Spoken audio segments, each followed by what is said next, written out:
तर परभणीतील सोमनाथ सूर्यवंशी मृत्यू प्रकरणी आणि आता या प्रकरणी गुन्हा दाखल करण्याचे आदेश योग्य असल्याचं हायकोर्टाने दिलं होतं। गुन्हा दाखल करण्याचे हे आदेश देण्यात आलेले आहेत सर्वोच्च न्यायालयाकडून। हायकोर्टाचे हे आदेश मात्र कायम असणार आहेत। तर राज्य सरकारचं हे अपील सुप्रीम कोर्टाने फेटाळलंय। प्रकाश आंबेडकरांनी यावर ट्विट केलंय, पाहूया।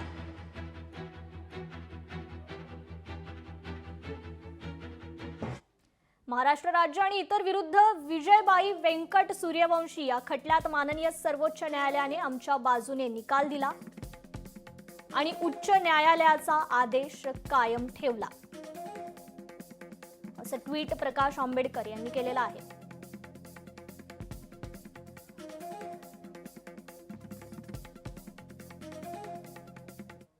मी सगळ्या वकिलांचे सगळ्या कोर्टाचे आभारी आहे। मी प्रकाश आंबेडकर साहेबाची पण मी आभारी आहे। एक माझ्या पाठचा भाऊ म्हणून खंबीरपणे उभारून मला न्याय मिळवून दिले, मी याचे आभारी आहे।